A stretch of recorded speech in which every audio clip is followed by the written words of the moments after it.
Hello everyone, I am Priyanshi Jain from IIM Trichy PGP1 of Section B. And my topic is intervention by government in agriculture versus opium production. I have chosen this topic because while studying about as while discussing in class, we discussed about phase 1, phase 2, phase 3, and phase 4, and how industries were highly regulated through MRTP and FERA acts. So, in this topic also, we'll see how government regulates the opium production and provides assistance for agriculture production. Uh, in agriculture, government often provides subsidies and infrastructure support to promote productivity and ensure food security. However, opium cultivation is highly regulated due to its potential for misuse and its association with illegal drug trade. The government imposes strict licensing, monitoring, and eradication measures to control opium production and prevent its diversion into the illicit market. India is one of the few countries that legally grow opium and the only country which legally produces opium gum.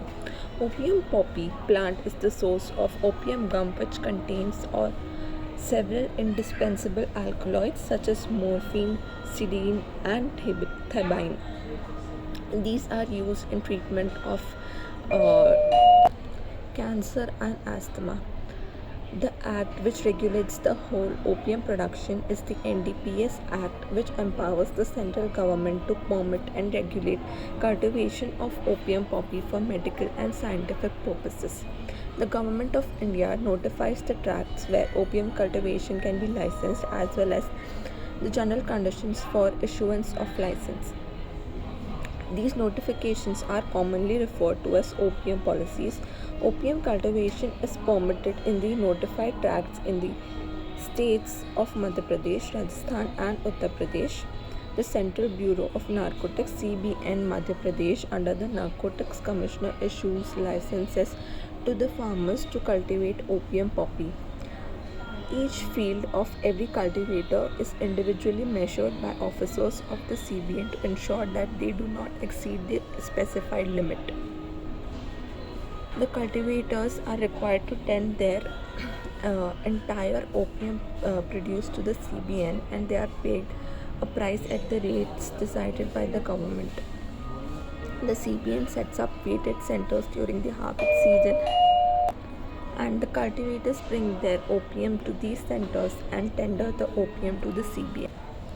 Whereas when we look at agriculture, government provides subsidies and support. The government implements various policies to support agriculture, including the minimum support prices for crops, subsidies for fertilizers and seeds, and loan waivers for farmers in distress.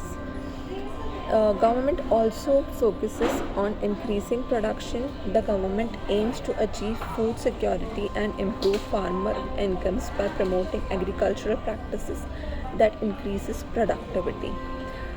The major reasons for differences of opium cultivation and agriculture cultivation is: opium is highly regulated because of public health concerns, international obligations.